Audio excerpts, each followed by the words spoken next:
Hey, can I borrow your pen? Yeah. Thanks. Everything's okay? Yeah, doing good. Okay. Just keeping busy. Yeah, always. You know how it is. Yeah, there's always something. So I put in another ticket about 3440 North. What was it? Webb Chapel Extension. Still not getting. So the way it worked was I talked to the code enforcement person, and they were basically saying, I didn't know that it was a co-op agreement with the city of Dallas, and there's some other owner there where the Fiesta and all that is. So they've been trying to get in contact with the owner. They really can't. They're saying they can't do any kind of enforcement effort. They can try to recommend that the person, sweep it up every once in a while. And I'm just going to take matters into my own hands, and I'm going to go down to like Callaway's nursery, and I'm going to see if I can get some like St. Augustine grass or something that grows in the shade, and I'm going to plant it around there, and then I'm going to put a barrier there. Got to do my own thing. All right. Let's do the Fiesta. You can follow up. Okay, there's your pen. Oh, hey. Oh, thank you. I said I hadn't forgotten. I know, Councilman.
Oh,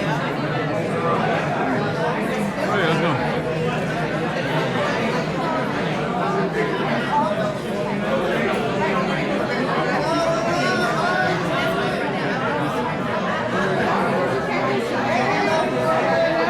And like make it happen. And I was like, please. You want to start? Let's go. I like that.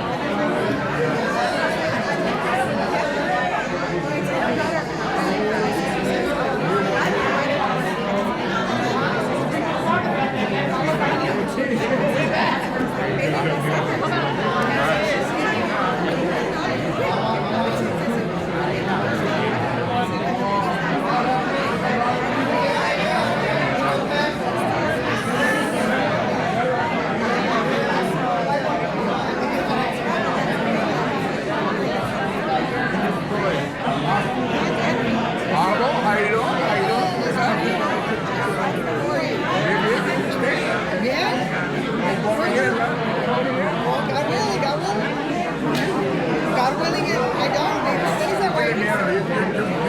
You want some competition? Always happy. Stay real. I like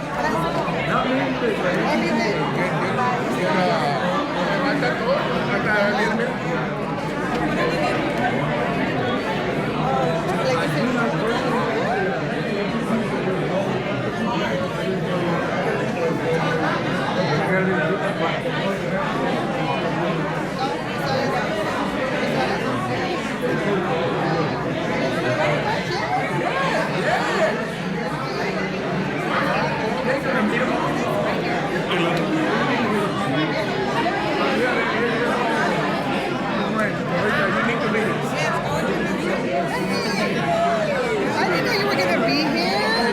Oh my God, it's good to see you. Yeah, me too. Me too. Oh my God. It was like, I mean, obviously I have to come here, but you gotta go there too. Yes, I know. Now I'm gonna go.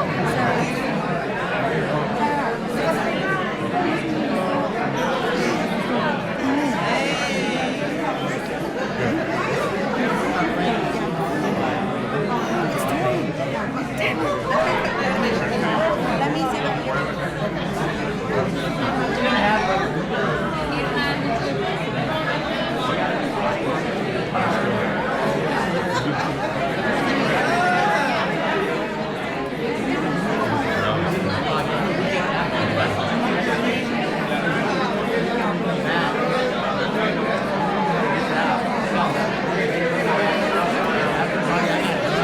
No, they're not saving it. I just sit wherever, right? I didn't sit anywhere. I mean, I didn't see any reserve signs. That's all I know.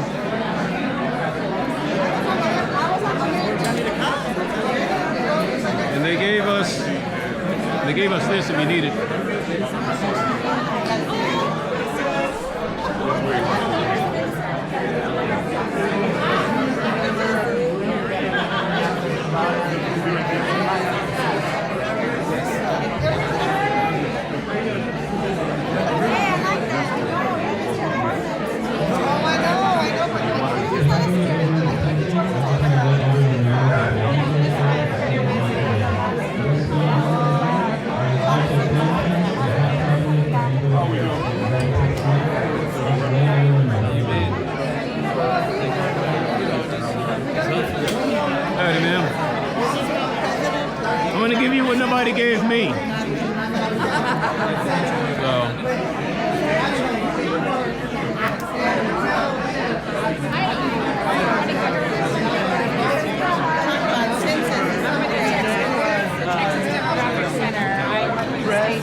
todo, ¿no?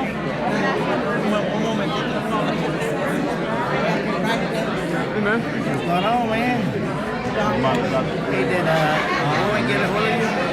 No. Did they email? Did they fix So you're talking about the one over there on 2200 Denison? Yeah. So I sent you and a bunch of other people. I've been trying to get a hold of TPW, and I TPW. saw that they didn't respond to you. No, they haven't.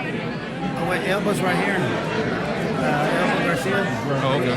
And that's the school. Remember the school is named after her. Senador, Oh, okay. thank you very much for She would like to. Thank you very much. Well, they're gonna talk to her afterwards.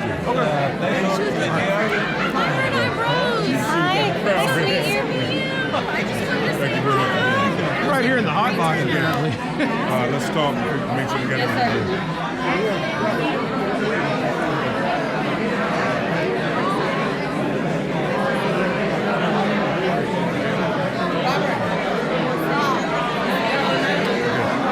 Let's go look at the running show.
Sir, are you Raphael in China? No, he's right there. Oh, okay, sorry.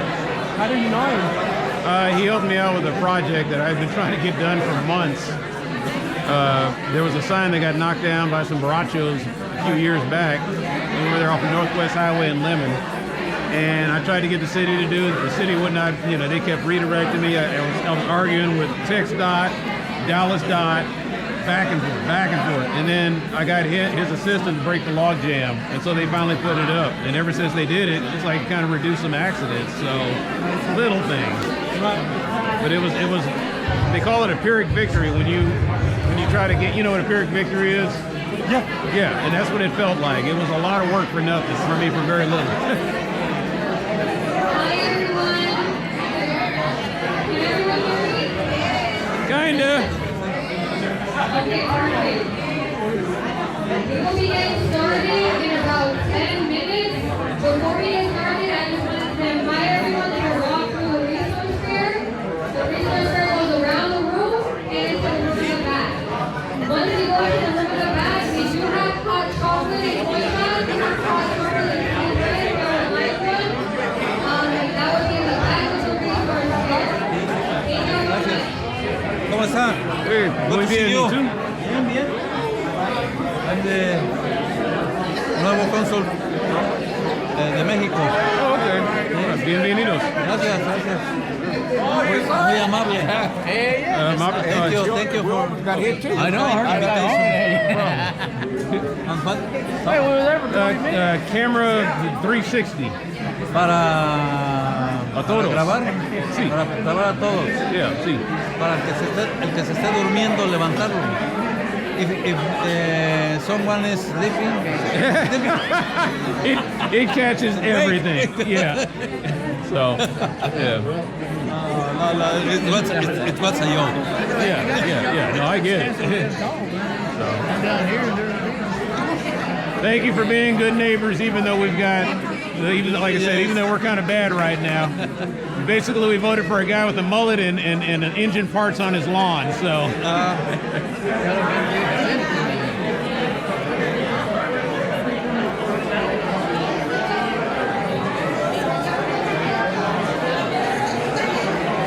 Medrano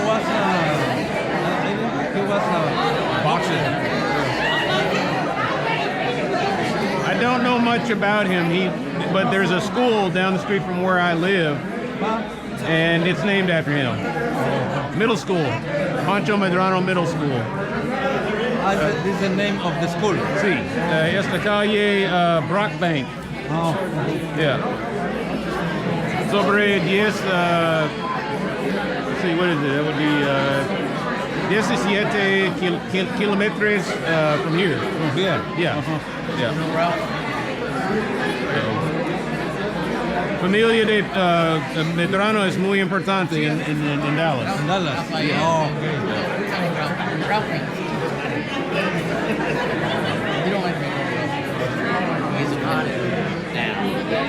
Here he was young, but there he was older. Yeah.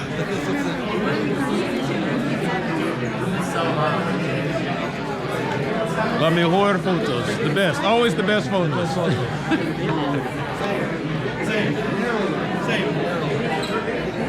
It's like I'm going to be giving up my seat for a veteran.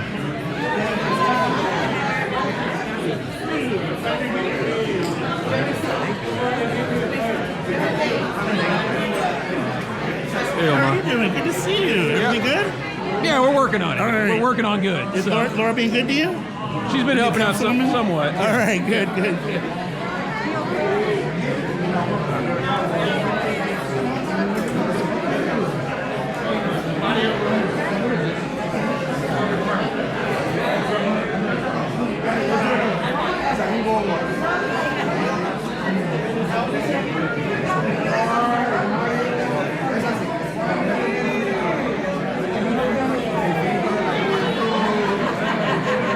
Texas is a very important city. Yeah, Dallas. Yeah. Dallas. Yeah, no problem. Texas is a big state Yeah. and a very important state from Mexico. Much of our importaciones Conozco, come from Mexico, from Texas. yeah, conozco la historia de Texas y México. Yes. It's como se dice, frágil. It's sad. It's sad, but you know, always fight. The important thing is that we are friends. Siempre. that we are friends. Yeah. And we work very closely. Vecinos y Amigos. amigos. Y amigos. Neighbors and Yeah. friends.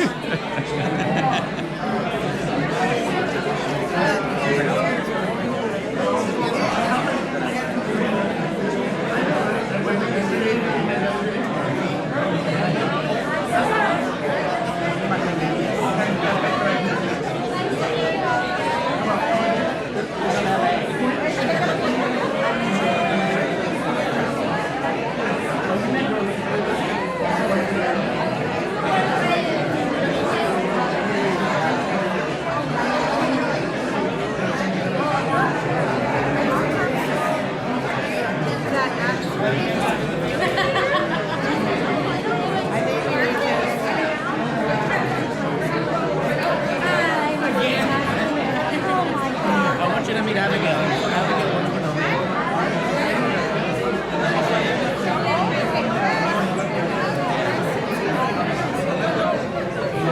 She won't be here.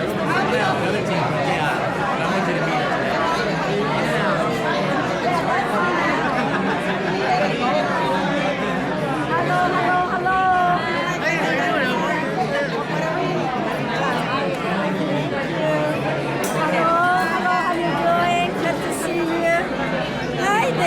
Howdy. That's the best equipment I see here.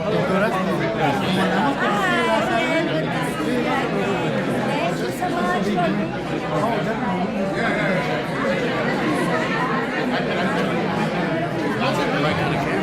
Oh yeah. Thing goes down. You were all action packed. Siempre en esto.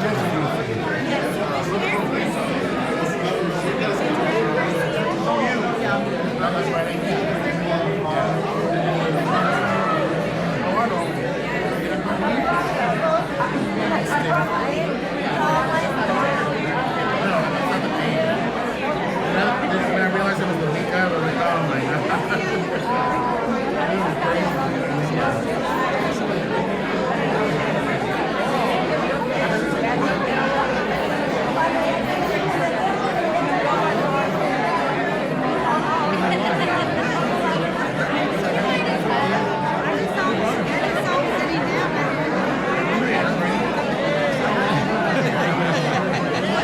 It doesn't matter where you go, it'll see there, it's everywhere. $5 Huh? when you take my picture. $10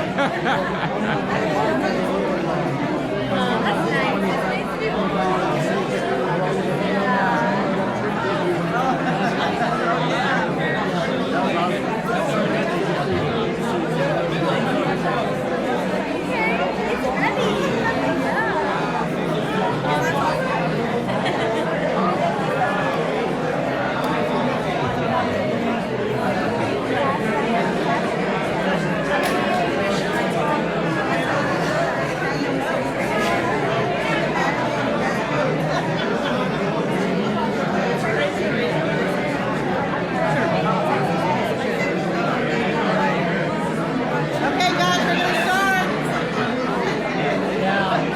You need an air horn.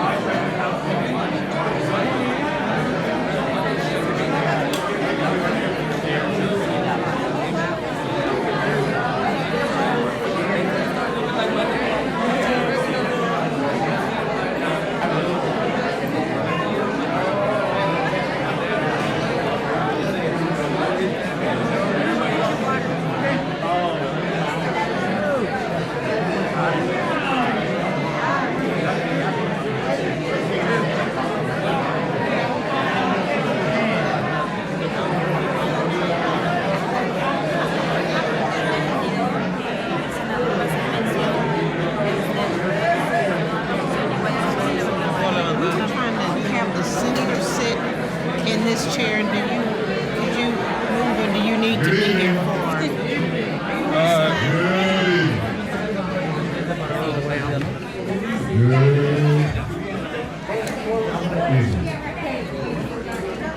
We have other seats over there also for those who want to sit down.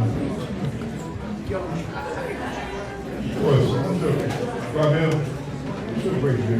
It's great being home. So great. Well, you want to go to Boston or you want to go up to Chicago? No. What's that? Very nice.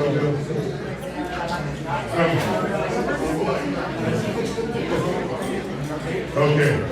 Let me thank you for being here tonight, and on behalf of my office, I want to welcome you to this important town hall in honor of a true champion of civil rights and justice, Pancho Medrano. Let's give him a hand.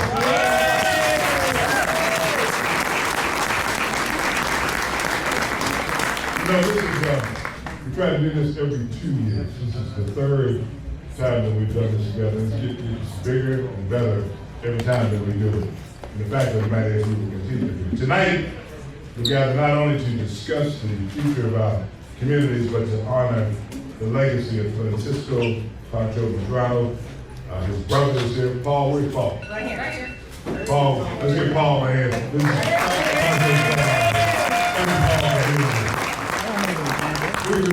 Let's give him a hand.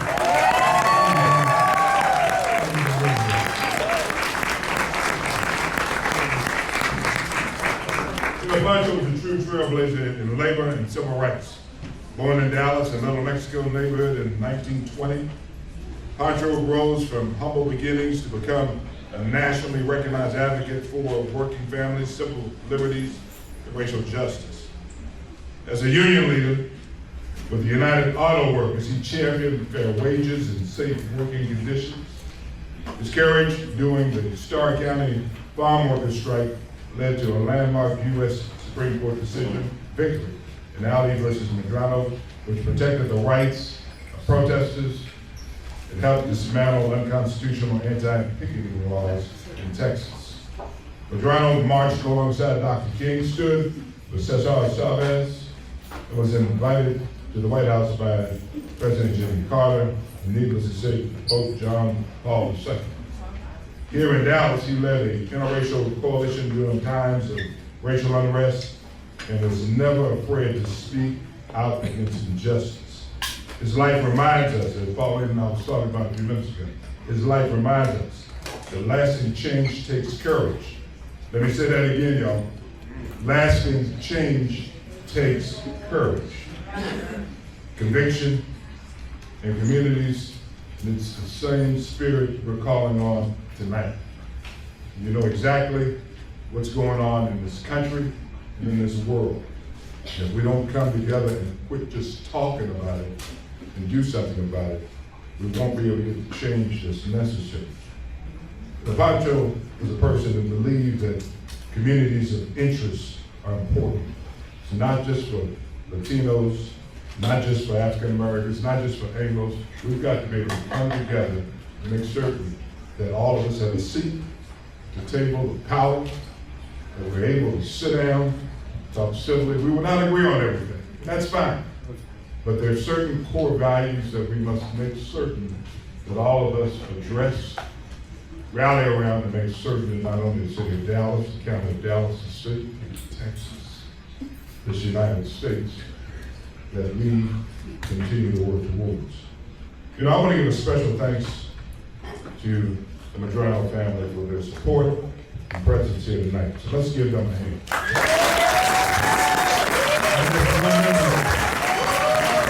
I'd like for all members of the Medrano family to stand up.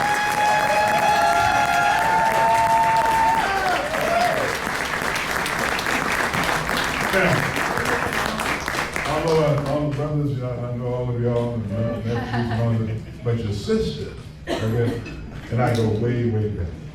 You know, Pauline and I have a relationship that goes all the way back to UTR. When I was had a big old afro, wearing suited by the president, and we were in the student summit. And you know, obviously I'm taller than her. We were in the student summit, and I was coming around the hall, coming around the corner, and there she was. Okay? And we started a relationship that has lasted probably not, 50 years? At least. Oh, you're not 50, probably about 45. run for state senate. When they got ready to run for district attorney, she was there. When they got ready to run for state senate, she was there. When she got ready to run for city council, I was there. When I became governor for the day. For one day. This was the person that introduced me as the governor of the state of Texas.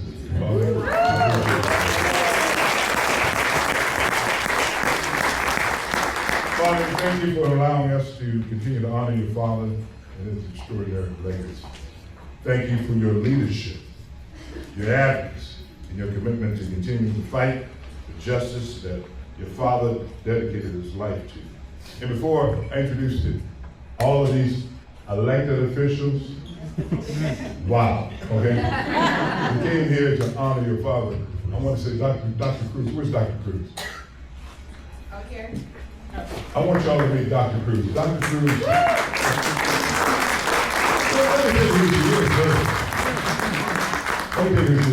Dr. Cruz lives in Austin, Texas. She has a son that's a first-year medical student at UT Southwestern. And most importantly, she works for the state demographer's office. Okay? You know what that means? Yes, census. We've got to start getting ready for the census. And she's going to be a point person for us in the demographer's office in order to get the information that we need in order to do the work we do. Let's give her a hand.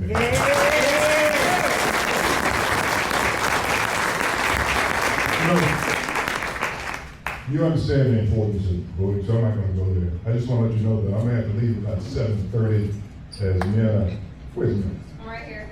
Let's give Miana a hand.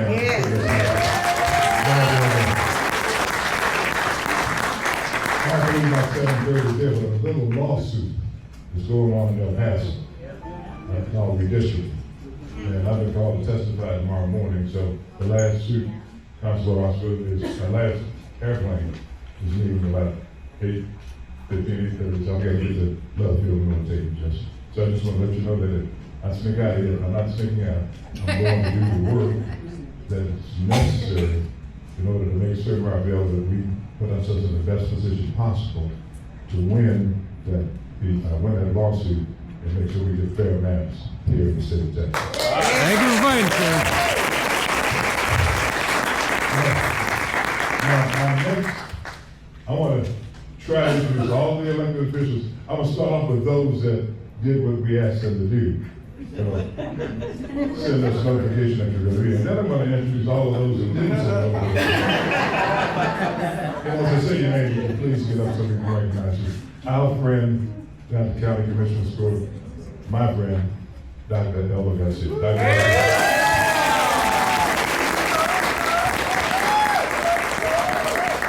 Part of the Dallas County delegation in Austin, Representative Linda Garcia. Linda.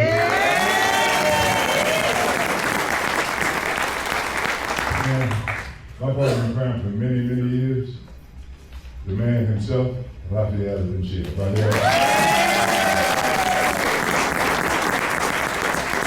The great thing about having served as your senators now, 32 years I've been your senator, we get to see different generations of leaders that have developed. We have a good bench that's coming up, but we also have new leaders that have emerged. In the area of education, we have Prisma Garcia. We've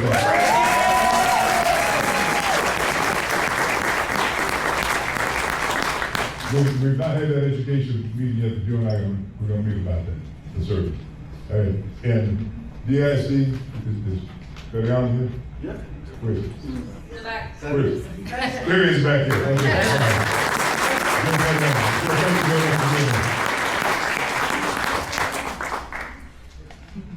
Laura Cadena. Laura?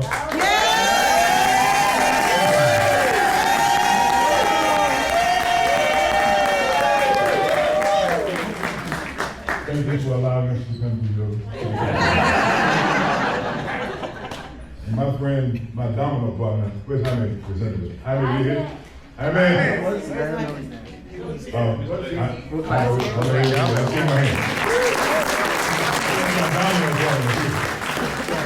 Someone that really needs no real introduction, someone that has served the city of Dallas for a long time. I can recall back in '86 when I got ready to run for the district attorney's office, I had to call her not only once but several times to try to get a campaign contribution out of her. Dr. Catalina Garcia. Dr. Garcia.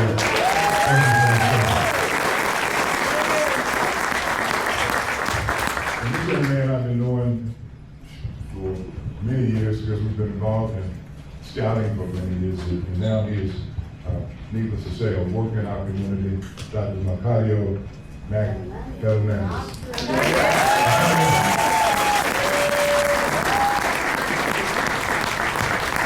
Congressman General of Mexico, Luis Rodriguez Buca. Lucio.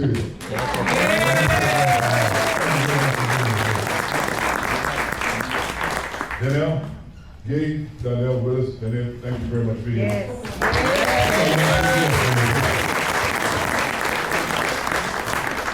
City Council, Lori Blair. Lori, I know she's coming. I just saw her a few minutes ago at another function, so I know she's coming this evening. Alan Bazadu, Evan Peter, Jesse, excuse me, not just Jesse Moreno, but also, let's see, what you did? Mayor Pro Tem.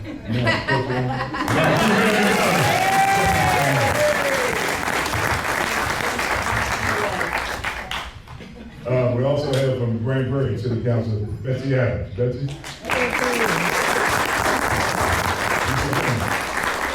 Mesquite, Brandon Merton. Brandon? We have people coming, that traffic is pretty bad this evening. All right, Judge Dominique Collins. Judge Collins. Former Austin ISD Board of Trustees, Rudy Montoya. Rudy? Ricardo Medrano, former City of Dallas Council. Ricardo. Former Mayor Pro Tem of the City of Dallas, Adam Medrano.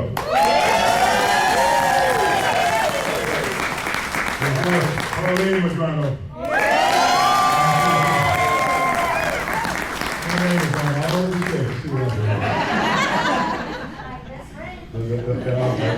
Our best friend. Omar, where's Omar?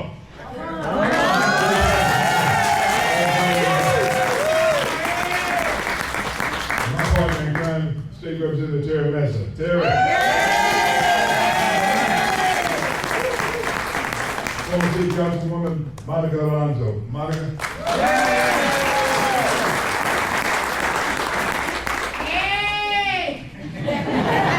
Former school board member, Delgado, Robert Medrano. Robert.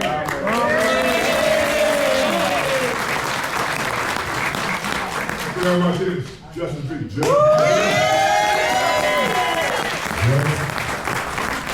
Thank you very much, brother. Our Dallas County District Clerk, Felicia Petrie.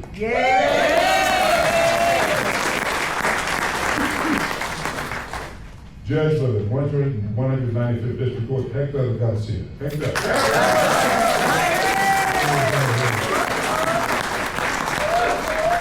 Dallas County Constable Mike Barrasso. All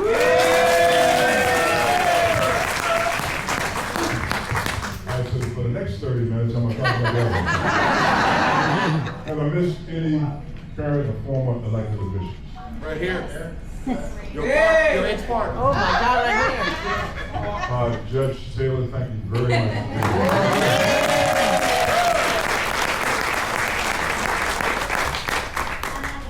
Former councilmember of Farmers Branch.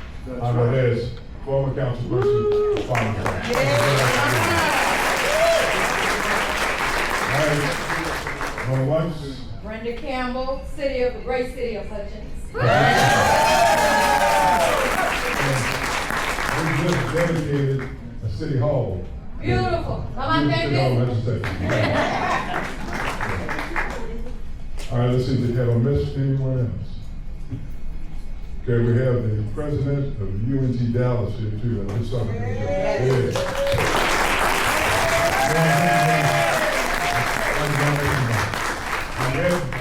Flores Paz, national president of Oh, that's a jack. Hector Flores. I'm not going to testify on the morning, I'll be right here. Thank you. Okay. Let's see, there's other people that are important that I didn't recognize. That's what I said, other people that are important that I didn't recognize. That's everybody. Like I had. Okay, thank you very much. I'm going to bring, let's see. Laura, you ready? Okay.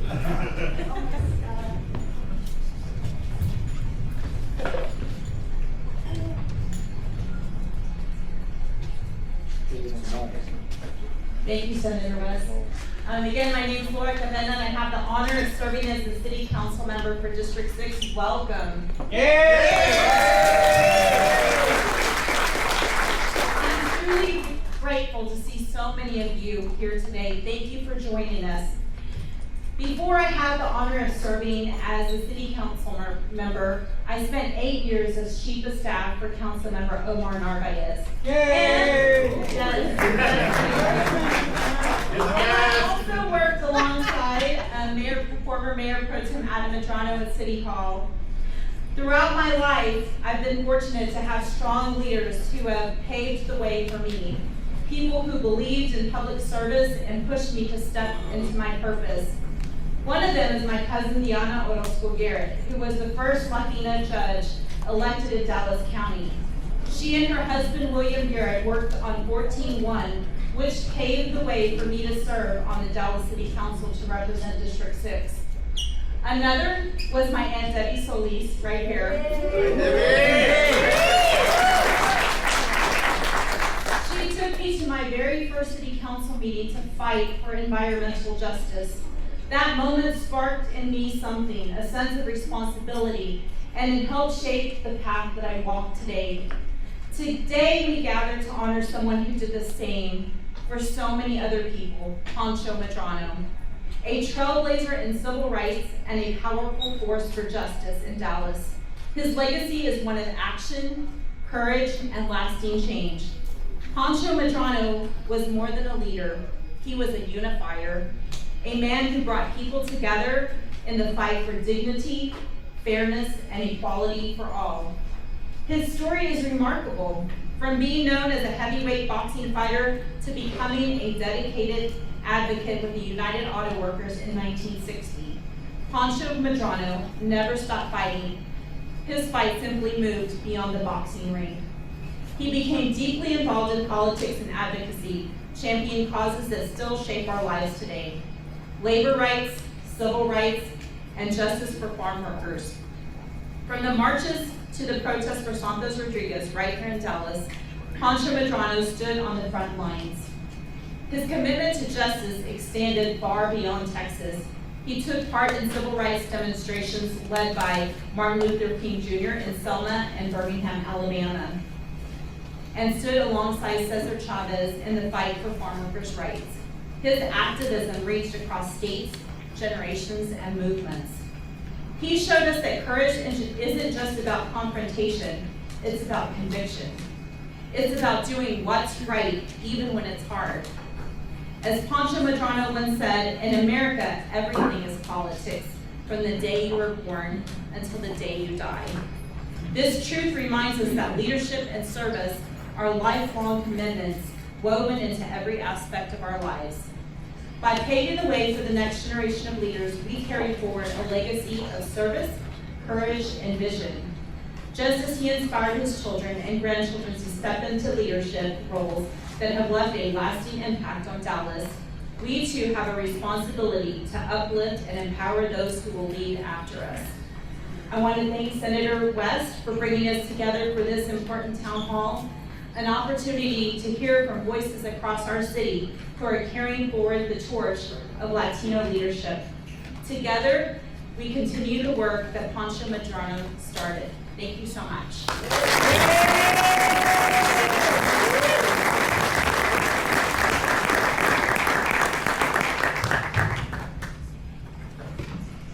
Thank you everyone for being here. I really appreciate y'all taking the time out of y'all's evening. We're going to watch a quick short film of Pancho Medrano. So if you give me one moment while I set that up.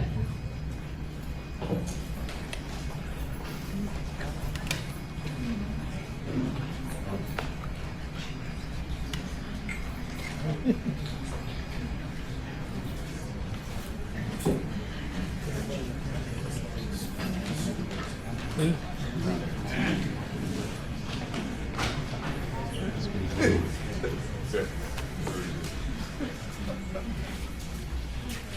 screen.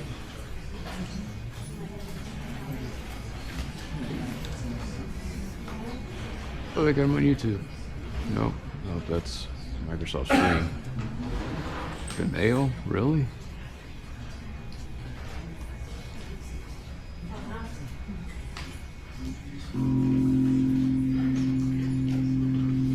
Turn the lights. Turn the lights.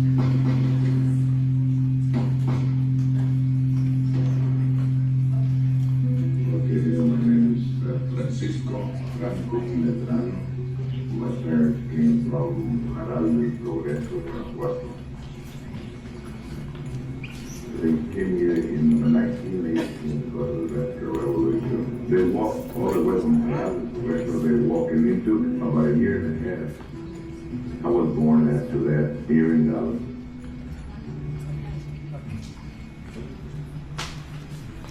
My father told us that he was 1 year in law school.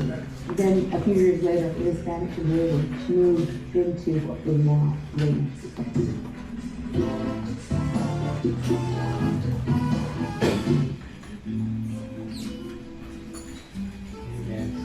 Like before in Bama, that's when I started going to secondary school. There was a priest that liked boxing. We got together and he started teaching us how to box. I remember that he said he disciplined plenty of times by his sister. We always talked about education, whether it was other children or his children. He still have his diploma that he graduated from St. 8th grade. He said, I want to see that diploma in my house, in my living room. Nicolasa, our grandmother, had saved enough money to take them out to eat. Took her kids, and remember my dad, he said he was around every night. It was the first time that they had ever eaten out. And they walked into the restaurant, and everyone looked at them. And so they picked up the menu, and the owner of the restaurant came and talked to my grandmother and said, you can order your food here. You can't eat it here. You can pay for it here, and then you have to go around to the back, to the kitchen door outside and pick up the food. We didn't allow Mexicans to eat here. He said, I think that's when the fire in London started and it never stopped. I think it was his first or second day of high school. The principal at that time pointed him out and said, until you get better clothes and shoes, you come to school. So basically forced out of school. And he told him, he said, you need to, you're big, you're built, you should go work at a rock quarry. And for a little while he didn't. I was working at a rock quarry, and when I was changing jobs to work in North American Aviation, I was working for under WPA, under the federal government. That's how I got that job. He used to box, he was professional, and I used to go with him. Ladies and gentlemen, in the red corner, wearing the black trunks with the white trim, weighing 187 pounds, the Texas heavyweight champion, Pancho Medrano. He was a fighter when it came to politics. And really everything that we learned in the civil rights movement is, I told that the Mexican people do not have those rights either. And everything in life is political. You cannot be a good citizen if you don't vote, no matter what you do. If you don't do nothing, that's political too. The secret to everything in this country is the most important thing that we have is voting. We fight together, we stay together. And we're more powerful like this than separate. So, it's kind of like a boxer, right? This is that's your power. What affected me in the union is there be no discrimination against anybody because of his race, color, or creed. But the first one that I joined was Local 645 at North American Aviation. We talked about everything, but not only from the discrimination, but also the wage, the scale of work, especially those working in the field. And I did that all throughout Southwest. Most towns in New Mexico, and Arizona, Colorado, and all of these towns. The railroad passed right in front of the La Casita Farms. Farm workers were trying to organize it, formed a picket line. They brought in the Texas Rangers cooperation with the railroad security so that the farm workers couldn't walk through the picket lines and so forth, even though it was public right of way. My dad got arrested. When he saw me, he kept the meditation. I read that man is taking pictures. He put them in there. And then Captain Nelly comes out here and grabs Kathy Baker by the hair, by the head. She went down, and then he put his knee on her stomach. They denied that they had not touched Kathy Baker because they knew that they had destroyed the film. La Casita Corporate Company appealed it to the U.S. Supreme Court. Court ruled in favor of the picketers.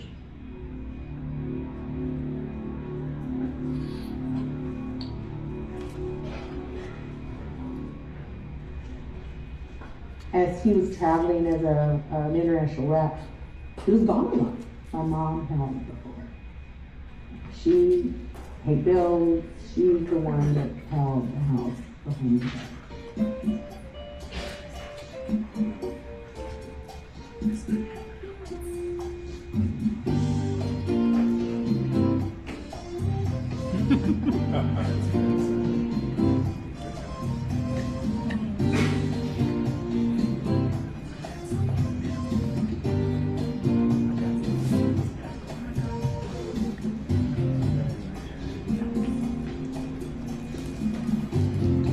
No, the family in Dallas has had 5 elected officials. It was always fun to be around. And he was always very positive. He was never negative about anything. He got to meet at every level of people who got elected. It didn't matter what Pancho was, whether he was in the fields with the farm workers, with state senators or state representatives, he lost him. Or he was with United States senators or congressmen or congresswomen in the Capitol in Washington. Or with the president, or with the White House. He was the same always. Just follow me. That's what he was. Just follow me. He was the hero. There's no pretense about Pancho. What you saw is what you actually got.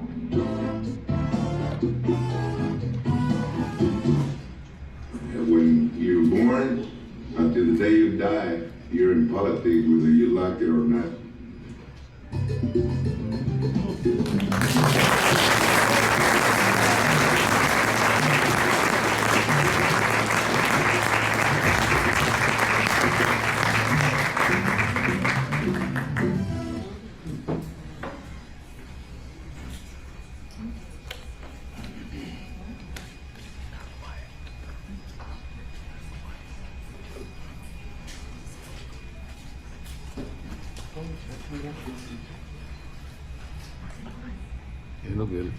Okay, so now we are going to go ahead and get started with our panelists. So first up, the first session is going to be Staying Informed with State Representative Rafael Anchia and State Representative Lina Garcia.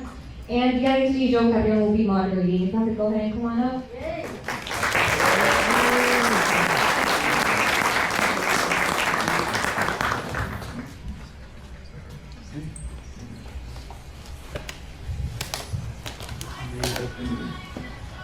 Good evening, everyone.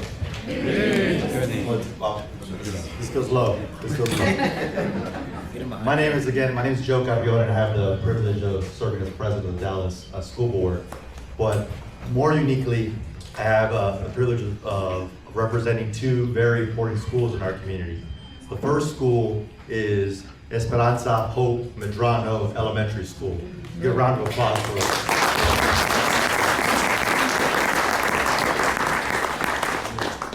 The other special school I have the great honor of representing in Dallas ISD District 8 is, of course, the historic Francisco Pancho Medrano Junior High School.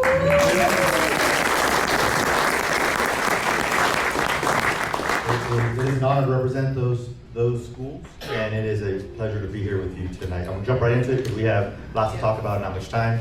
representatives. I guess the first question I have for you is simple enough. If you could, for the benefit of those that are uninitiated here, right? Introduce yourself a little bit about your service here to the people of Texas. And then also, if you could, touch on a little bit about what should the Latino community know right now in this moment about what's happening in the state legislature and our state government in Texas today.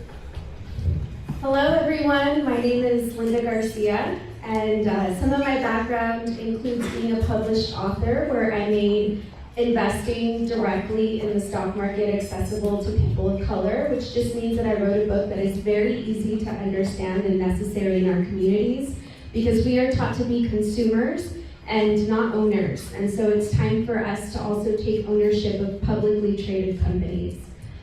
One of the things that I think is important for us to understand right now is that there's no room for us to look away. We have to lean in and be engaged. We just heard Pancho Medrano said to do nothing is also political. And so we don't have space for that anymore. You all are here because you're engaged, so it's important for us to reach out and make sure that our family members and friends also plug in. Thank you, Linda, and it's my extreme good fortune to be able to serve with public servants in the state legislature, Senator West, State Representative Terry Mesa, and also my good friend, Linda Garcia. I've been doing elected public service now since 2001, so 3 years on the school board and 11 terms in the Texas House of Representatives. So I feel that in looking at that video today, we see the continuum of representation in community from Pancho Medrano and the first family of Latino politics in Dallas, the Medrano family that's well represented here, to recent elected officials that I get to serve with in the legislature. It's a really beautiful thing to see.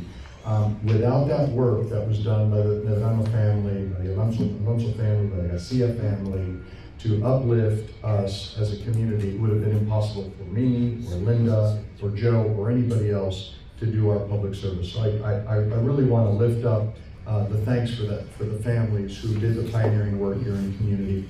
I see a lot of friends in community that I have worked with for a long time, Debbie Solis, many others, Eric Cedillo in the back. We have had to lock arms for a long time, not only for survival, but also for prosperity in the community. And I just want to make a point about that prosperity that we have achieved. It was hard-earned. It required a lot of sacrifice. And for those who did that work before us, and we stand on their shoulders, we benefit today from that infrastructure of opportunity that was put in place by people who we likely don't even know, and will never know, that chose to invest in us, to invest in what was then the future of Dallas, so that we could take our families from where we were to where we are today. And I see this specifically in my family. So when my mother immigrated from Mexico, I was able to watch her graduate from community college, watched her walk across a basketball arena floor and get her associate's degree diploma. And I know that there's some community college students here who have volunteered. We certainly have Dallas College that is well represented. And she went to our neighborhood university, a four-year university, and she got her teaching degree, and then she became a 35-year public school teacher serving bilingual and ESL kids. And it was that infrastructure that took her from an immigrant from Mexico to a professional, and then lifted up the entire family, so that in just one generation, both my sister and I became lawyers. And now some of you may think that's going backwards, but it has meant everything. That level of education and that work by my immigrant parents in accessing that infrastructure of opportunity meant everything to my family. So I think both Linda and I are guided in that public service as people are trying to dismantle that infrastructure, underfund public schools, limit access for dreamers attending public colleges and universities. All those hard-earned victories are being rolled back. So as Linda says, now is not the time to sit idly by, because there's so much at stake and so much damage that can be done to our community. Thank you so much for that. This panel is advertised as one to speak to misinformation, how to stay informed. I guess my question to both of you is how would you encourage young people, just the Latino community overall, how to stay informed with factually correct information, and how to not fall for misinformation in this day of an age of misinformation? I think it's really important for us to not just read a headline, because we know that headlines are clickbait. When you actually click into the article and read the full article, you get the bigger picture. In journalism, there's a rule that you're not allowed to quote anything unless it's been fact-checked 3 times. And so right now, in a time where we're constantly being bombarded with information from all directions, and not journalists, it is important for us to fact-check and really truly understand. Even someone's perspective can be clickbait. It doesn't necessarily mean that it's factual, and I think we have to also learn to differentiate perspectives versus facts. I always like Linda's answers because they're far more concise than mine. I will say that in this age of social media, and we are experiencing both a blessing and a curse. Okay? Because, and I see this in my own experience and that of my children, social media has democratized in many ways information. It has made information very accessible. It has also created an environment of information overload and propaganda. Okay? And if you look at that old picture over there, Pancho Medrano is in, you'll see one of those pancartas aquí dice, no propaganda. So it was an issue back then too. It is most acutely felt today because we're all guilty of this. And I will be the first one to raise my hand. We sit in information silos, okay, that are algorithmically attuned to reinforce our implicit biases. And some people may say, oh, I don't have any implicit biases. We all do. Because of the way we were raised, because of who we were raised by, because of our life experience, we view the world through a certain filter, and that is our implicit bias. The social media uses artificial intelligence and essentially algorithms, mathematical equations, to feed you more of the bias that you are already predisposed for. Therefore, and you've probably done this, you can click 1 or 2 times over and you end up in a completely different world with a completely different perspective. Many times it can be very scary. And it is dangerous in 2 very important ways. The first one is it is dangerous to your health.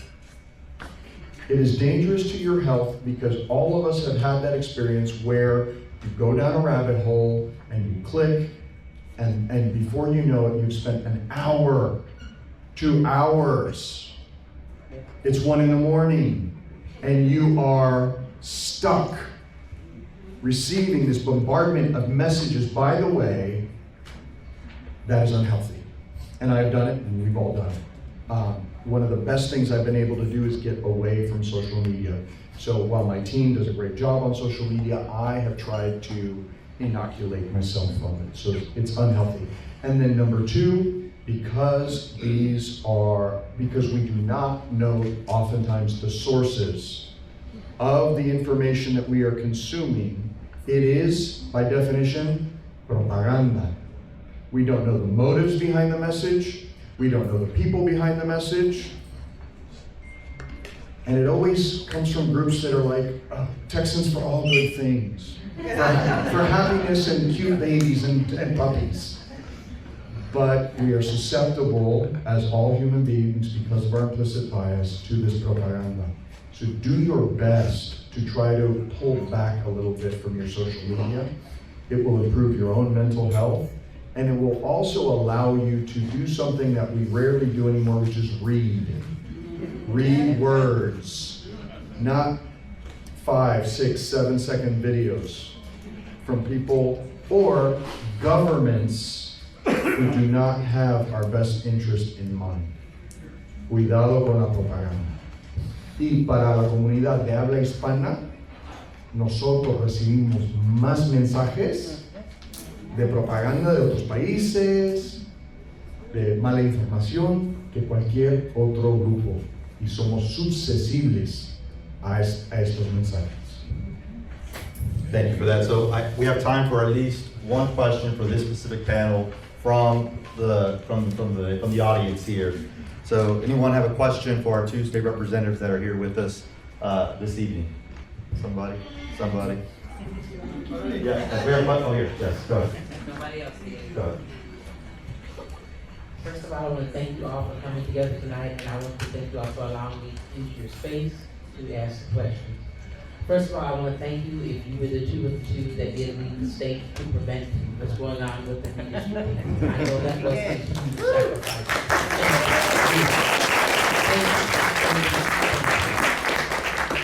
But I will say this question, and now I have to ask this question from the space that I inhabit. What are we doing? One of the things I saw in that video was that Mr. Medrano acknowledged a lot of the disparities and things he saw were happening with my ancestors. What do we need to do to embrace this fight together? I see a lot of division, and I don't like it. I love y'all, regardless of what you look like, who you are, and I need you to feel that way about me, and I'm gonna fight for you just as you will me.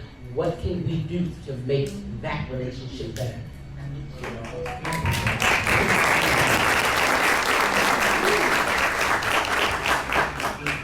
Well, thank you, Senator West, for putting this event together and bringing us together, because I think this is one of the perfect ways to kick off a relationship and get to know each other. This is such an important question that I think we continuously ask ourselves, especially when we're engaging in social media and we see the division. I think it's important for us to have candid conversations and debunk perspectives that may not even be true. I think it's important for us to engage with humility and from the heart, and maybe sometimes ask for forgiveness if there was a moment of disrespect or not fully understanding something, and just developing a natural relationship with another human. My mom came to Dallas in the 60s. She was 16 years old and she was an immigrant. And at that time, in the area where she lived, which was in the Lemon area, there wasn't a lot of Latinos, but there was a really strong Black community. And there were two Black women that helped my mother, taught her how to ride the bus and cash a check. The two most important things that we need to understand as immigrants. Their names were Linda and Joanne. My mother named me Linda Joanne after these two Black women. And so I think that there's no better way to develop a relationship with one another than to extend ourselves in this way, and help with whatever we can with humility.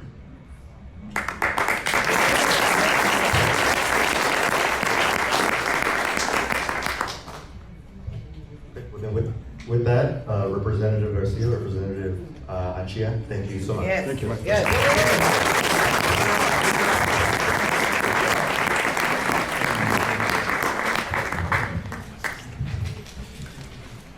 And our next panel is going to be moderated by former Councilmember Omar Narvaez, and it is going to include County Commissioner Dr. Eva Garcia, Dallas Councilmember Jaime Resendez, and BIAC Trustee Prisma Garcia. If you all start making your way up to the front, Thank y'all.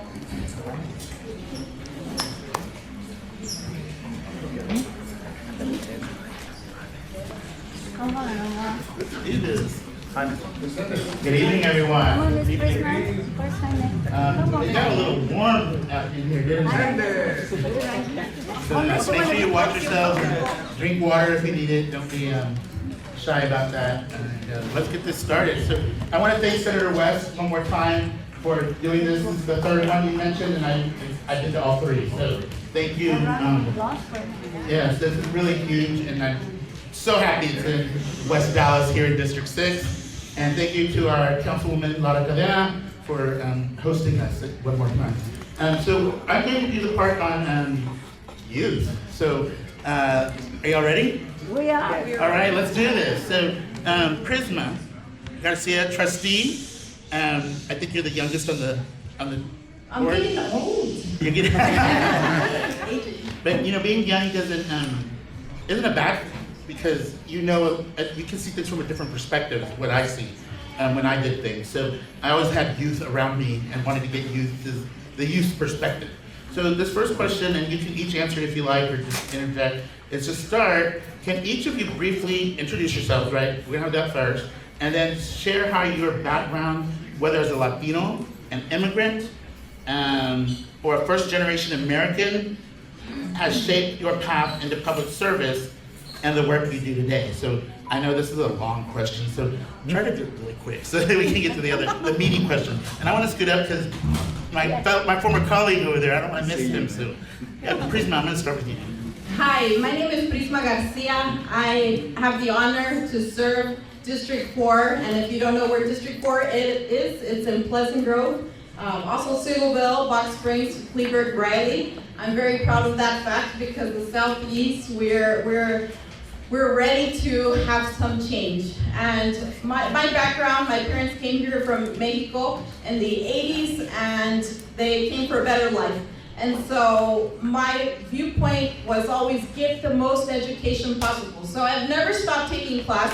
I tell people, well, I ended up in a PhD program because I just thought education is so transformational, and it's done it for me, and I continue to see the youth in my community really taking education and doing more. And so that's why I chose to run against an incumbent and won. And I pride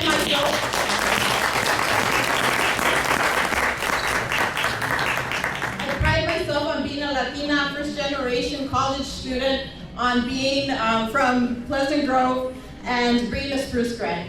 All right, thank you. Wow, I love that energy, that passion. It's infectious, and so keep it up. And thank you for standing up and running. And now governing is harder, right? So now you got to do the work. So keep it up.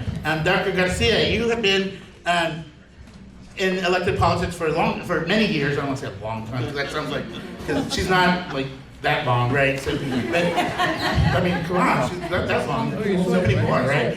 But Dr. Garcia, you've always, similar stuff. So you'll share that quick background and let us know how you take on things. I'm Dr. Eva Garcia, Dallas County Commissioner for District 4. Muchísimas gracias a todos por estar aquí. Thank you all for being here. I'm very honored to be part of this panel. Thank you to Senator West, of course to Ms. Cadena, Honorable Cadena, for hosting us, and the West Dallas Multipurpose Center, as well as all the different non-profits that are here today. If you haven't had a chance, please go and check them out. I also want to recognize other people with Dallas County, Assistant Administrator, Mr. Reed, so Mark Edwards, and many other people that made me very possible to serve today. I was born and raised in Mexico City. I came to Dallas when I met Prince Charming, who happened to be a lawyer that from Oak Cliff in Dallas. Yeah, so I say, okay, let me see, where is Oak Cliff? And when he proposed, somebody had to move, right? I was born and raised in Mexico City. I graduated from dental school the first time around in Mexico City, Universidad Autónoma Metropolitana.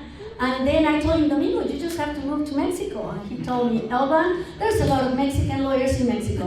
Why don't you come over here and be one of the first Latina bilingual dentists, here in Oak Cliff? It's like, okay, Domingo, well, let me know. How many Latinos are in Oak Cliff? And he said, well, we're growing. We're about at 20% at that time. So once I did the math, Oak Cliff, here I come. So I knew that I was going to have my first challenge. I didn't speak English. So I know firsthand how important education is in order to be able to integrate, in order to be able to learn the culture, in order to be able to be an advocate. So I started from the very bottom, English 101 at El Centro College. Thank you. The rest is history. But talking about the legacy of Pancho Medrano, I do have to say that in my life, community first has always been first.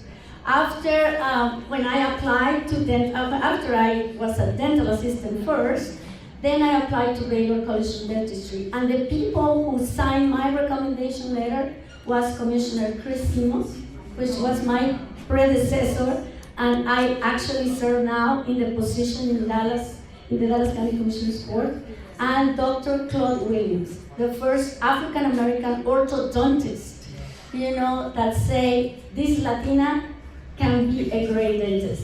And after I graduated, I started working where? Right here in West Dallas and in Los Barrios Unidos when they were in a trailer right across the Los Barrios.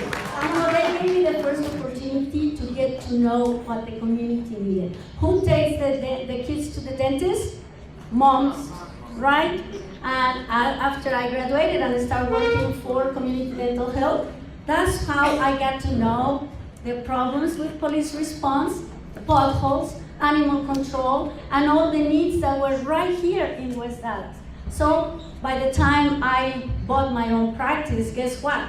I did a lot of complaints to 311 and 911.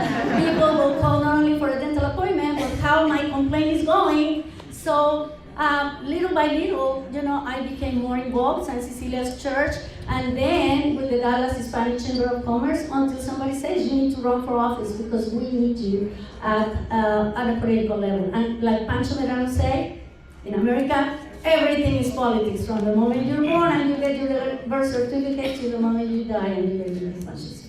Okay? So in a nutshell, that's my story. I'm very honored to be here with all of you. Muchísimas gracias y adelante. I wasn't that record. We talked about calling 311 and 911, and we're still teaching that today. It makes a difference. Call 311 and 911 when you see things.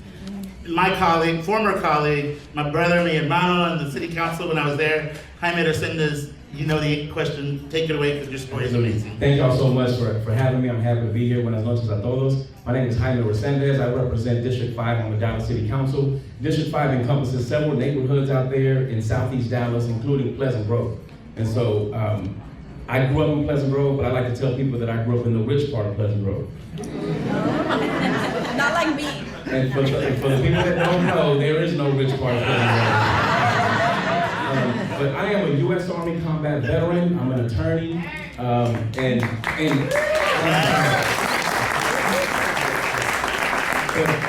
importantly, I'm also the son of two formerly undocumented immigrants who have both been deported multiple times. They are citizens now, but that upbringing informs what I do now. There was not a single day growing up where my parents could help me with schoolwork. They were focused on paying the bills and keeping a roof over our heads. They weren't involved politically. We didn't grow up talking about voting or anything like that. I feel like I've always been aware, though, of societal issues. But for me, I was not, for example, a studious person in school. I was just going through the motions. But I remember when I would watch TV and I would see people that had an education, people like lawyers, doctors, and engineers, they never seemed to be broke. So I thought that in this country, the best thing for me to do is to get an education. How was I going to do that? I didn't have scholarships. My parents didn't have the funds. So I was 17 years old when I joined the Army. I was still at Skyline High School, and that was in the year 2000. And so obviously 9/11 changed everything. I ended up serving a year-long tour of duty in Baghdad, Iraq. And when I tell people the story, I wasn't in Baghdad handing out water to people. I was on hundreds of convoys throughout the city of Baghdad. People were dying on the streets that I was on the same day that I was on those streets. And so I came back to Dallas with a totally different perspective on life. I enrolled at Eastfield Community College, Dallas College, shout out. And I remember sitting in a classroom, in an air-conditioned classroom, thinking, wow, all I have to do is take notes and read a book. I said, I can do this. That's when I became really focused on my studies. I started doing really well, transferred to UNT Dallas in Oak Cliff. And at that time, I was thinking about joining the fire department. I feel like I want to help people for some reason. But some of my friends that were there, they were talking about graduate school and law school. And at the time, I'm in my mid-20s. It's embarrassing to say, I didn't even know how attorneys became attorneys. But fortunately, though, Google had already been invented, so I just did my research. And I was thinking, like, wow, 3 more years of school, like, man, I'm done with school. But then I thought about it, you know, if I could end up being an attorney coming from where I come from, that'd be kind of cool. And so I studied really hard for the LSAT. I did well enough to get accepted to UT Law in Austin. And before I went to law school, though, I didn't think it'd be an issue. I was a non-traditional student. I was a parent already at the time. I was a hard worker. But when I go to law school at UT, it was culture shock to me. It was my first time being around wealthy people, wealthy Hispanics, wealthy African Americans, wealthy Anglos. And it made me think about the people I grew up with in Pleasant Grove in Southeast Dallas. I grew up in the Grove around brilliant people, super talented individuals. A lot of whom ended up in the penitentiary, dead with a criminal record, in gangs, and it made me think about the folks that I was in law school with, brilliant people, hardworking people. A lot of those folks, their parents are doctors, lawyers, and engineers, that they went to Harvard, Stanford, Yale. These folks are from Highland Park, certain parts of North Dallas. And what I've noticed is they've had access to resources and development since they've been in the womb. And so I take that approach to I take that knowledge and experience in my approach to governance. When I came back from law school, I ended up running for school board initially. I was there in that role from 2016 to 2019. I'm super proud of the things that we focused on, including equity, making sure we're paying attention to the communities that have been long neglected. But I also learned that there's a lot of things that impact a student's ability to learn and reach their full potential. Issues like public safety, housing, transportation, economic development, quality of life. Those are the issues that we deal with on the city council. So in 2019, I ran for this position. Fortunate enough to have been elected and re-elected until now in my last term. I'm so excited about that. But there's a lot of positive work that has been done. And to me, a lot of it is based on equity. So in a nutshell, that's it. Man, that boy from my Dr. Garcia knows this, and he's learning it now, but that 4th termer status is really, really sweet. So, not everybody gets it, but let me tell you, it's really sweet. So, I'm going to do one question each because we have 10 minutes left, okay? So I'm going to do the first one for you, Prisma. Are the efforts to empower student voices within DISD, such as student councils, district-wide student advisory boards, or direct engagement with trustees, is that being built up? Yes, and I think that every trustee can approach it differently. I know that when I think about voter engagement and civic engagement, it's beyond voting, right? As we heard, we know that everything is political, but in terms of building agency, I think that's something that Dallas ISD is doing well, where we are really thinking of how students can learn to have a voice and express their feelings about whether it's in the classroom or something within the community. And I think that's very powerful because we know that civic engagement is not necessarily only tied to the ballot box. And so when I think about these efforts, I mean, there are student councils. I've been fortunate to visit student groups, and there are many nonprofits that are engaged with our schools. And I think that we need to continue to have more. I know one of the efforts that I've had or started to work on was, I mentioned the cities, the different towns where, DISD goes into that area. And so how do we create internships or activities where students can see something else? And to, I think, everyone's point on this panel is exposing our students to more, and that includes this area, right? And so making sure that they are engaged with us as trustees, because that is our responsibility to hear the values of the community. And so I definitely think that student councils is a way, nonprofits and other organizations is a way. There's also still a team board. I mean, there are ways for students to be engaged, and one of our biggest efforts is also just making students are involved in extracurriculars, because that's a way where they can access more opportunity. And so it's definitely a high priority for me. Very good, thank you so much. And I'm gonna skip over to you, Dr. Garcia. And so this question is about elections, voter registration, all of that. So I know you know better than anybody what's going on down there at the elections department, but also the engagement. So this one is, what is the county doing to support voter education and registration, particularly in predominantly Latino precincts with historically low turnout? Well, the elections department, as you all know, just hired a new administrator, but nevertheless, one of the main focuses is to work with the community to be sure that the new generation is registered and enticed to vote. I know that here is Eric Cedillo that have worked with March to Vote. They have been registering young students in Latino high schools, Hector Flores with LULAC, Ray, De Los Santos. I mean, we have all these partnerships with different organizations all over Dallas County to be sure that we're in schools. And thank you to the ISD trustees and of course Dallas College, Catalina Garcia, because they allowed us not only to go into these campuses, but also voting centers. That's one of the things that we work really hard in Dallas County to be sure that no matter where you are, during early voting or election day, you can vote anywhere around Dallas County. So, and of course, the elections department also allows students to be poll workers on election day. So they can get the knowledge and hopefully energized to serve in elections. And mentorship, obviously, is very important. I always tell all the young students, hey, get involved. I mean, if you don't like politics, that's fine, but get involved within your community, with the ISD, with the city of Dallas, with Dallas County. But if you don't like any of us, you know, let's go ahead to the libraries. You know, let's go ahead to animal services. Let's go ahead to the universities. Let's go to the senior centers with Dallas County Health and Human Services. We need you, and we need the young generation to be excited about the future. And that's one of the things that I think the first panel was talking about. If you get very much into the news, you can get depressed really quickly, don't you? Let's go ahead and get involved. Let's go ahead and be sure that our voices are heard.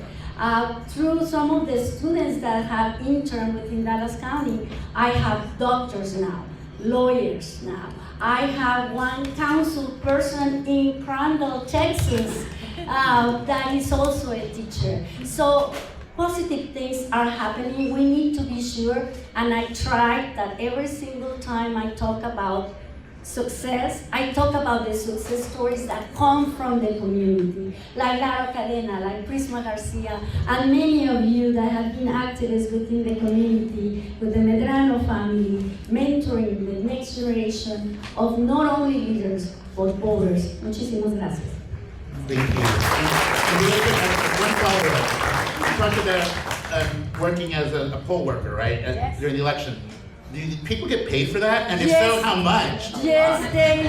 Everybody likes money, Yes, so. they do. And how could I forget the money? Thank you for reminding me. You know, from $18 to $22 per hour, including the training, guys. So if you want to get involved, you can work during early voting or election day. So get involved. And where do they go to apply for that? 'Cause Yeah, you can do it through the website, you know, DallasCountyVotes.org. Okay. Are y'all listening? Of course, if everybody not, wants summer jobs yes. and all kinds of jobs, so this is And where you if can get not, one. you can call my office. Miss Jasmine Flores, Chief of Staff, is here, and we're always looking for people to work, you know, at the polls. And remember, anyone is welcome. English, Spanish, Vietnamese, any other language. Come on, give us a call, get involved, make a difference. Gracias. Right, at least there's some part-time stuff right there. So the kind of smiling at me because he knows like everybody's always looking for them coins, right? So and it's no different over here in West Dallas and in Pleasant Grove. And so I love how you speak about those things. And so this question is about Latino voter turnout. So you and I have a similar experience as far as the bottom two lowest voter turnout districts of the 14, right? And so Latino voter turnout remains low in many Dallas neighborhoods. What specific outreach efforts can we consider to engage underrepresented communities in the civic process? So that's why I saved it for you, because you and I, we understand that. Yeah, we do have similar experiences. I actually have, District 5 has the lowest voter turnout compared to every single district in the city of Dallas. And you know, if there was a silver bullet to answer that question, you know, somebody would be a millionaire in here. It's a very difficult process. First of all, I mean, when we think about the Latino population, generally speaking, most folks that vote tend to be older, tend to be homeowners, tend to be folks that have an education. The Latino community is young, relatively speaking, and so I think, you know, we have a long way to go in terms of that. With the city, one thing we're doing, I mean, I don't think that this is a cure-all or anything. I mean, we're looking at potentially changing the election from May to November, and historically, November has higher turnouts. It will be on an off year, so it won't be with the partisan races. I don't think that that's a cure-all. I do, though, think it's an opportunity to expose more people to municipal government, so I'm supportive of that. Outside of that, in terms of campaigning, the thing that I find most effective, it's also the most rigorous, and that's just knocking on people's doors, going out there and talking to folks. You know, a lot of folks, they want to vote, they want to be more involved. They're just so busy with their lives, whether they're students, whether they're workers, whether they're parents, people have things to do.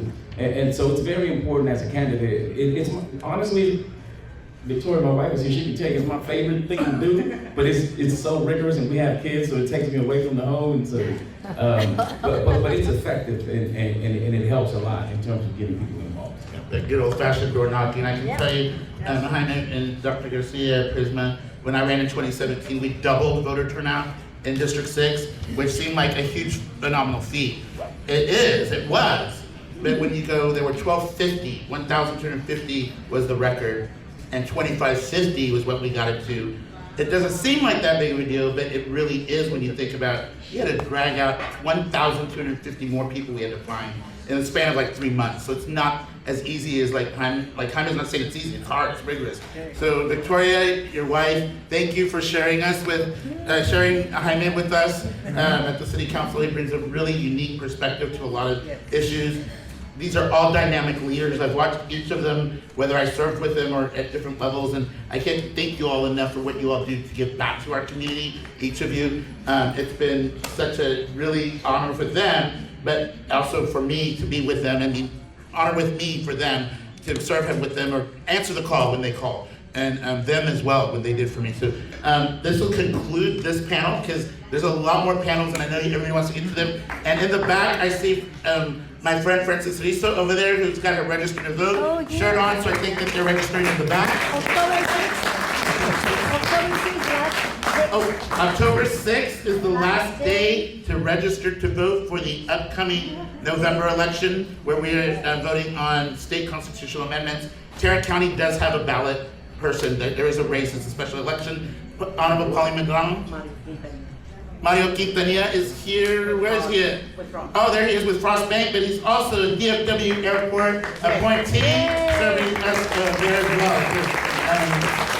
And I'm going to stop, because I can give everybody a shout out in here very easily, because I think I know every single person. So thank you again, everybody. Thank you, Senator West, to your team for inviting me to be here on the panel. And once again, thank you to the Medrano family for allowing Pancho's name to be used for all of us to be engaged in this type of work. Gracias a todos.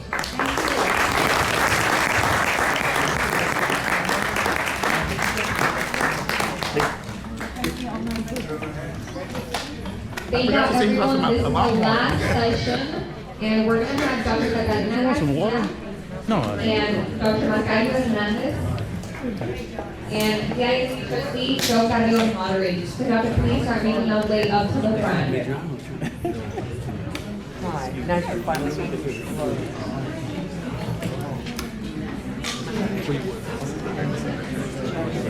How many of us are there going to be? Just you two. Okay, come on.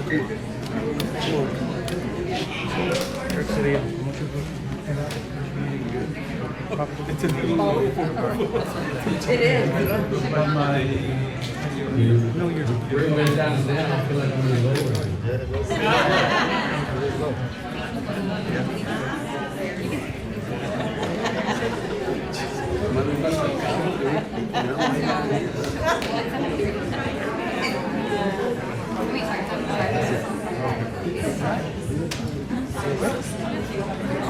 Okay, ready to go. This is a panel here on workforce and higher education. So we're here with two incredible panelists. Of course, Dr. Garcia, trustee of Dallas College, and president of Mountain View, Dr. Vicario Hernandez is here with us. So I want to start off, jump straight into it. Dr. Garcia, questions first for you. If you could, please introduce yourself, tell us a little about your journey, and then maybe tell the audience here, what should the Latino community know right now about opportunities at Dallas College? Well, first of all, I want to tell you about me, and I want to thank Pauline for inviting me to come here and get to talk to people. And then also I want to thank Senator West because he supported me when I was a non-politician person coming in trying to run for an office. And in spite of the fact that we didn't agree on all the facts, he did support me, and I'm very grateful for that because it's opened up a whole new life for me in a way that I can help young people, especially young people who really need a lot of guidance. I'm from El Paso, Texas. I'm a first-generation born American. My family left Mexico during the revolution of 1910 and 1920. It lasted 10 years. One of my grandmothers was always going to go back, so she never got her citizenship. She always kept signing up for the card. But of course, they didn't go back. I was living early on in the Segundo Barrio. We lived in the housing projects. I'm very proud of that. Sometimes the kids nowadays get ashamed to tell people where they came from. The important fact is, do you know the first place I lived in Dallas when I came here? The housing project. George Lake Place. That was the white section. They put me in the white section because I was a student. And also the students who were in theology, they were in the same building with me. So I'm very grateful to the city because I had money for the fees and I had money for paying for the medical school, but I forgot I had to pay rent. And so I went to school and told them, I don't have any money for rent. How can I earn money? But instead, they put me in a housing project, and I'm very grateful to somebody who paid the bill. I don't know who it was. So I'm a West Dallasite, so I want you to know that. I'm very proud of that. Also want you to know, when I interviewed here, I could not believe it. Parkland still had white and colored signs. I was absolutely shocked. I'd never seen that before. In El Paso, I'm sure they were there, but I never saw them or was not aware of them. So I spent the whole day dying of thirst because I couldn't figure out whether I was white or black, so I could go to the water fountain and not being able to go to the restaurant. I was so darn glad to get back to my little hotel room that was the Woman's Y. I don't know if you remember that building. Unfortunately, they knocked it down. It was near Baylor, and I feel very proud that I got to see some of the early stuff here in Dallas. But the thing that really has made me happy is that I was able to do what I wanted my whole life, and that's be a physician, because this country allows public education. I am in public education from kinder all the way to finishing medical school, and I did my residency at Parkland. I'm an anesthesiologist. Okay, that's my background. I think what's very important to know is what a treasure right now we have in the community college system. You can learn to do anything, and somebody can help you pay the bill. So I'm telling everybody, adults especially, who need retraining or never really got a good job, you need to look into our colleges. You can learn to do anything you want, and some of it has been kind of hurried up for you. So if you want to be a nurse, you don't have to wait 4 years and drive out of the city. We have a 3-year program, and it's in your neighborhood. So I think that's just the best kept secret. It shouldn't be a secret, because we're not going to get anywhere in this country until we realize how valuable the students are.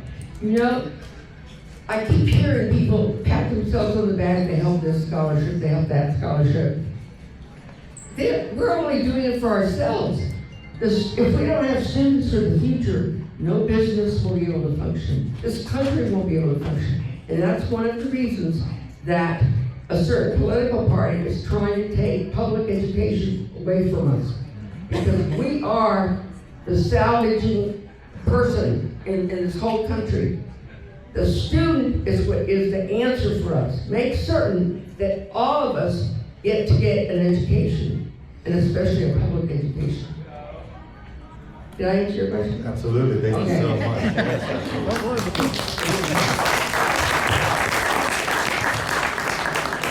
President Hernandez here, same question. If you could please introduce yourself to the audience here, and also tell us a little bit about what you think the Latino community should know about your work at Mountain View and Dallas College. Thank you, President. I think, for me, I grew up on the other side. Anytime I grew up on Westmoreland and in Colorado, right here on the other side of 30. So I'm probably less than 2 miles away from my house, and I'll be there in a couple of months permanently, so beware. I currently live right now by Kimball, but Oak Cliff has been part of my life, but I go a little deeper than that. We're here in remembrance of Pancho Medrano. We talk about my grandfather, Pedro Hernandez, and my father, Juan Hernandez. They knew him well. They were part of Little Mexico. That's where I originated from. My great-grandfather's at a historical gravesite in Carrollton Farmers Branch. They celebrate him during Dia de los Muertos. I'm still trying to learn a little bit more about my great-grandfather. But I always want to recognize Robert over here. Robert Medrano gave me my first job with a paycheck. Because we had a lot of jobs without paychecks. But so that first Social Security check, man, I'm gonna hook you up, brother. The first Social Security check. But that's the roots. This is what it's about, right? We're family and how we connect and everything. But we can't do this without the future. I just got to recognize Victor Macias. Stand up, Victor. Come on, man. That's one of my former students when I was a principal. 4 years in the Army, 2 years in the reserves, and now he's really wanting to get involved in the political world. So please connect with him because he's our future. So like Dr. Garcia said, we can't do it without this next generation of students. But I would tell you, for me, just growing up in this neighborhood, I was last week at the Sunset 100-year anniversary. I graduated from Sunset High School. Man, I'm proud of being Oak Cliffer. I'm proud to have roots in Little Mexico. To me, I raised my kids in Oak Cliff. They're going to public schools. They're going to be in this neighborhood. Because to me, it's about that homegrown consciousness. We always like to go outside to solve problems, but we don't really I don't even think we need consultants or to go too far outside of our own backyard. I think the challenges and problems that we have in our own community, whether in education or economics, can be solved amongst our people, amongst ourselves, and about people in the community. We can find the answer in our own backyard and kind of build that collective consciousness to want to come back and make the difference. That's something I truly believe in, and I think that's why we have students like Victor and people like that who come back and want to come back and make a difference. But as far as the education system, guys, we really are in an amazing place in Dallas. He's been real humble with the work he's done at Dallas ISD as the president of the board, and this work with Dallas Promise, and work with P-Techs. We have 30,000 of our students at Dallas College are for credit students, are dual credit students. And in every single high school, outside of my son is at Booker T, outside Booker T is in some type of P-Tech system.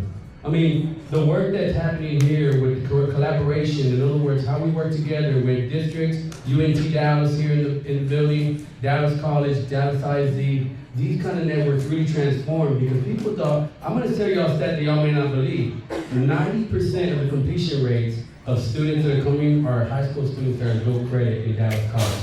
So you can't tell me that we don't have, that the students are not ready for college, if they're college ready, if they're already outperforming as a traditional college student. Excellent, thank you. Talk to me a little bit about challenges now in higher education, I guess now in the post-Texas DREAM Act current reality a little bit. What are you seeing? How is Dallas College approaching this challenge right now? You can prepare me for that one, man. That's my you guys at home, you know what I'm saying? But look, at the end of the day, we have this law, and there's real issues happening when it comes to the new outside of the tuition. They have to pay. Now students, undocumented students are having to pay now. When before there was an Noriega bill that really protected them, when they could pay in-state tuition. That no longer exists, it's a law. And what we do is, one thing we do is still provide those wraparound services, still provide those things, and we're meeting as a community how we can provide scholarships for those individuals and to support them in a way that they can still be successful. You know, I think y'all seen the story. You know, our old valedictorian, when I was the high school principal, or when I was assistant at that time, you know, our valedictorian got a full ride to SMU, and unfortunately, he's detained right now. I mean, he's a great individual to be part of our society. He's given a lot to nonprofits, but that's an example of there are great students that are coming out of the system that are being really impacted by what's happening right now in the environment we're in. One thing I think as a community, we just have to wrap ourselves around and provide that support. Stay within the law because it can have detrimental impacts on not only funding and other issues, but you also got to understand that this is something that needs to be addressed, be talked about, and I think you might be one of the group that we're talking about on the outside of this to discuss how we can support that particular population. Absolutely. Dr. Garcia? This may sound like a kind of homey thing to do, but as soon as I found out that this kind of thing was happening, I sent a letter out, I don't know how many of you get my email magazine, explained that you're having trouble with your tuition, please contact me. I ended up helping 15 young people, or maybe in half it was, I'm sure there's more out there that never contacted me. But the school really does want to help all these students. And we're working very hard to increase the amount of money the foundation has so they can help the students when the students having trouble getting the money together for the tuition. I think the only people that are not being helped enough are the ones who just don't know what's going on, who don't know to reach to their counselor, the success coach. We've just got to teach our young people to talk to each other about the problem, because there weren't just 15 people that suffered and couldn't pay their tuition and had to have help. I know that.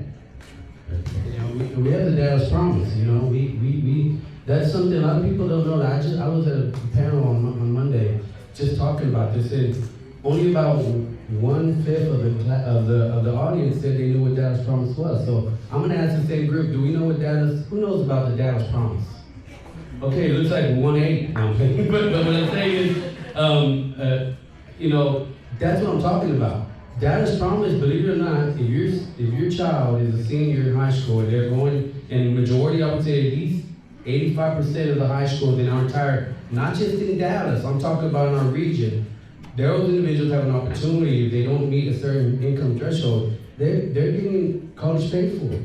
But why do we still have low percentages? That's a responsibility I think that we need to talk about as a community. What can we come together to get those percentages up? Because it's not an issue of having the access. How do we get what you just said, Dr. Garcia, how do we get those into those real conversations it's not about putting something when it comes to marketing in our communities, it's not about putting something on a dart bus or putting something on a billboard. It's about getting to the people in the kitchen, during the cookouts, in those areas that are private. We're a word of mouth community. It's not a marketing strategy. It's us changing that thing. And the way you change that is by making sure you and I work together, continue to work together as a whole to make sure that we're serving our students at the highest level so they can tell the community, man, I was treated right over there at that DISD, at Dallas College, at UNT Dallas. We were treated right, so we're going to go back. It's not the billboard, it's the conversation and the authentic relations that are going to make all the difference in getting to that connection.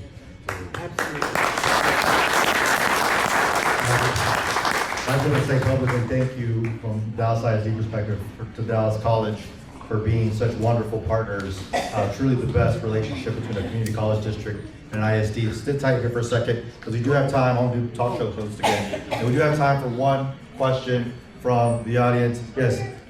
I don't have a question. I want everyone to know that Dr. Catalina Garcia and I were 2 of 26 Latina women that organized the first Latina organization in Dallas. It's the Mexican American Business and Professional Women of Dallas. We gave scholarships, we provided mentors, we did all kinds of things, and we existed for 26 years, and we finally made room for all the other Latina organizations that developed. So, Dr. Catalina. That's the question.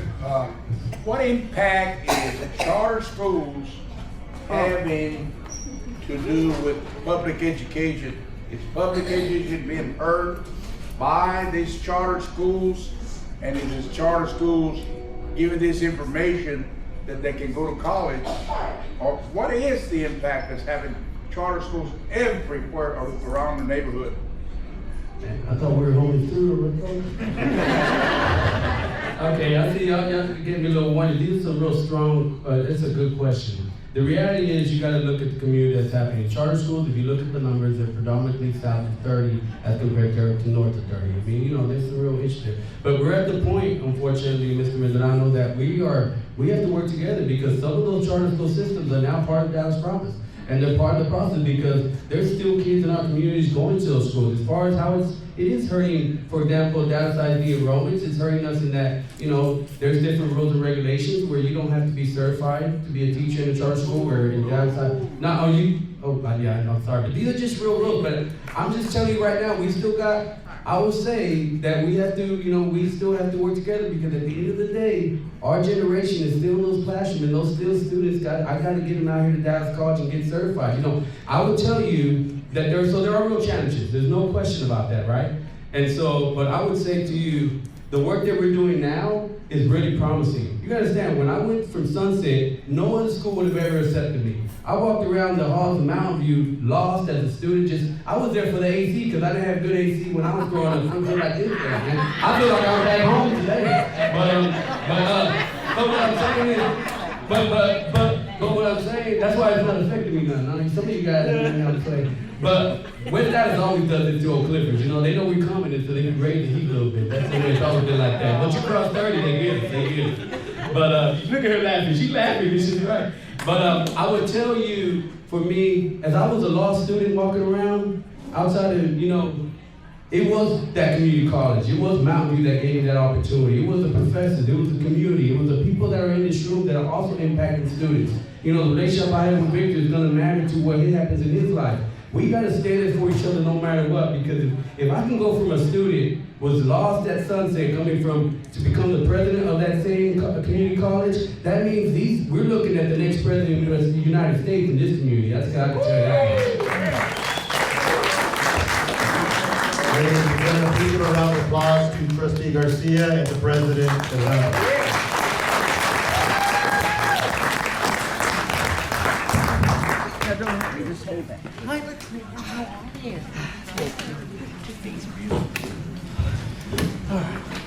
Thank you all so much for spending the evening with us. That concludes our panels. On the way out, please be sure to visit the resources that we still continue having. Yeah. And at the front, we do have ponchas and hot chocolate. We have sweet bread and hot chocolate at the front. Please be sure to take them home. Thank us so much for coming. Y'all have a great rest of y'all night.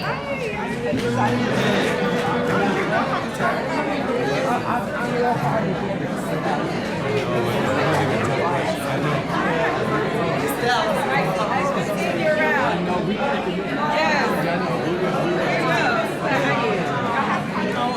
I work for a nonprofit called Scholar Travel Service out there.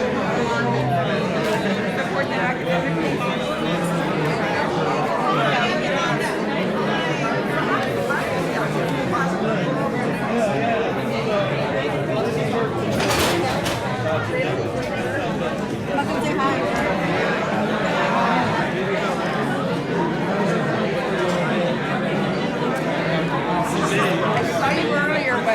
I didn't want to